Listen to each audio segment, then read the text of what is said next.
I recognize Member for Saanich and North End Islands to respond to the Ministerial Statement. Thank you, Mr. Speaker. I rise today to provide the BC Green Caucus response to the Ministerial Statement on the Declaration on the Rights of Indigenous Peoples Act Action Plan. First off, I want to acknowledge Elders Shirley, Alphonse and Butch, Grand Chief Stewart Phillip, Joan Phillip, Chief Jerry Jack, Cheryl Casimer, HÍSW dah E SIÁM. I raise my hands to my chief, two Saanich people in the same place. It's fantastic. Chief Don Tom, Vice President of the Union of BC Indian Chiefs. It's wonderful to see you here today, Chief. HÍSW dah E SIÁM.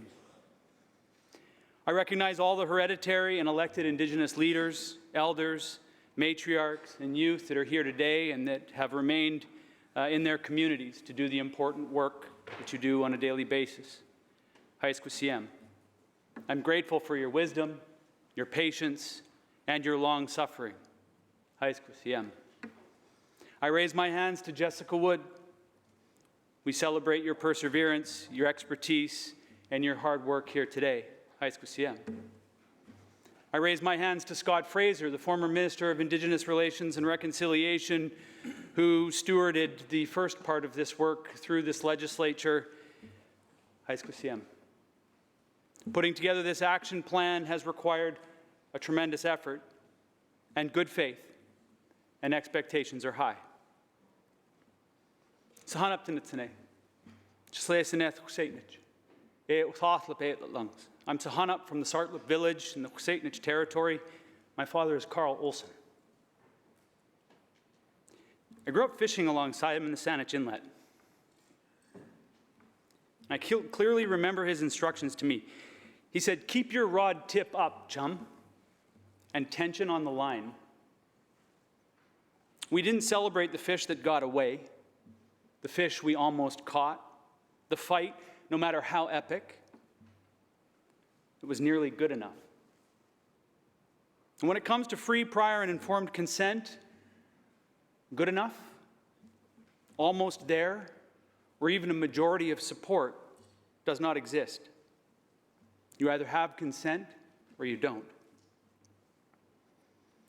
This provincial government, I encourage you to not celebrate almost there or a job well done. I recognize the incredible work that's been put into getting this action plan to be where it is today, but I'm not in this place, in this chamber, to cheerlead that work or this action plan. So as we undertake the necessary work outlined in Section 4 of the Declaration Act, I will keep my father's good advice in my heart. Today and every day, I plan on keeping tension on the line. The question we should be asking ourselves today is this: will the actions in this document meet the objectives of the UN Declaration? Do they result in self-determination, self-government, recognition and respect for rights and title? Will these actions end Indigenous-specific racism and discrimination? Will they improve the social, cultural, and economic well-being of Indigenous peoples in British Columbia? In addition, I ask whether these actions in this plan are more than what the ministers and ministries were already planning to do.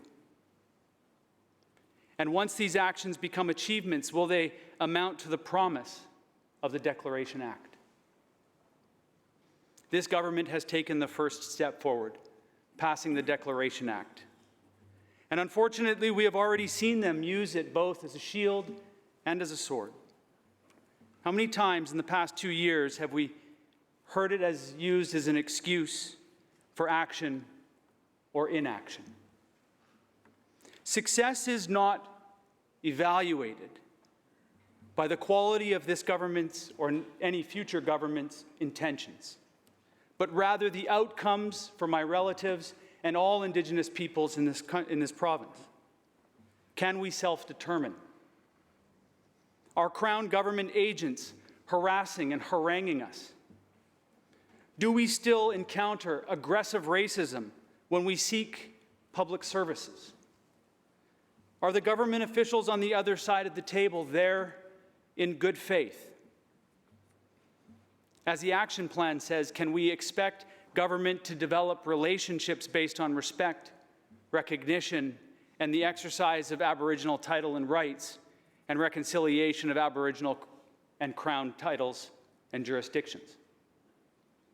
Because this has not been the experience of Indigenous peoples in the past.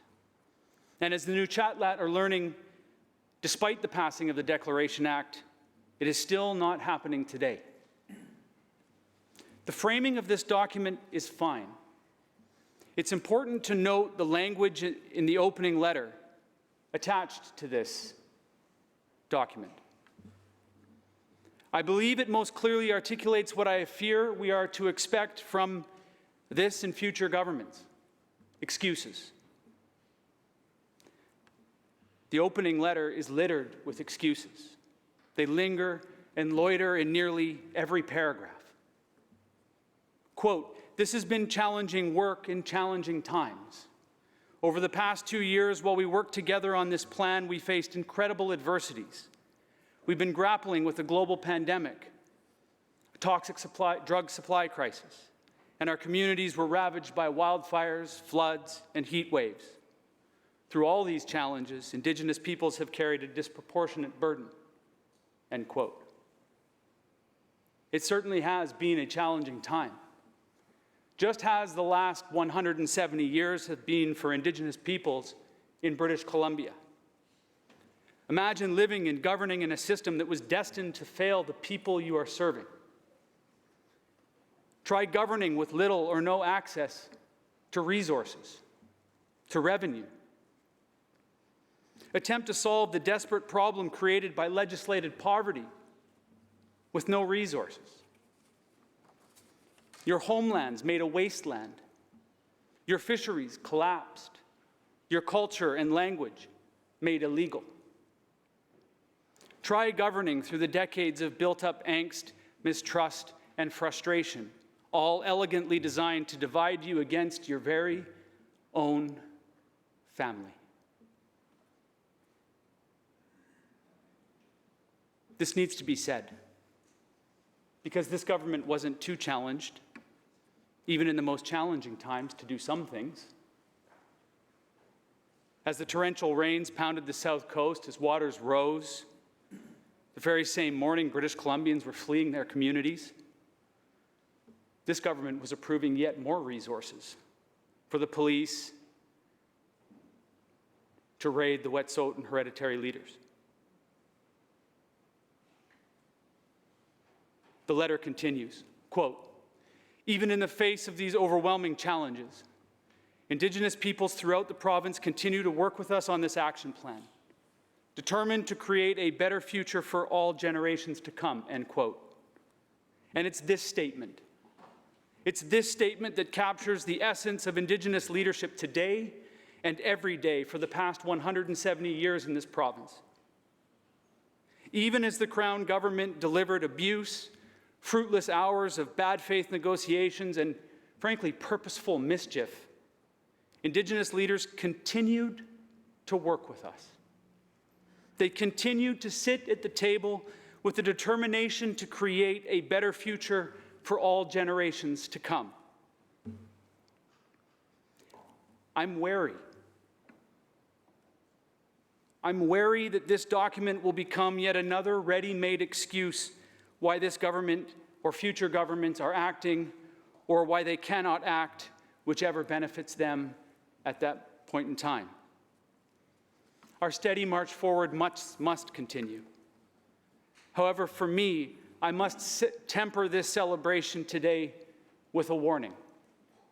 This document must not be weaponized in subtle and not so subtle ways to benefit this Crown government. It must truly be a document that benefits the Indigenous peoples in our province. There's nothing we can say here today that will prove this to us. Only time will tell. And so I'd like to thank Mr. Speaker for the opportunity to say these few words today. I'd like to thank the Minister for tabling this action plan and following through on Section 4 of this important Declaration Act. I'd like to thank all of the Indigenous leaders that were here today. I would like to thank you for all of the important work that you do on behalf of our communities across our territories. HÍSW dah E SIÁM.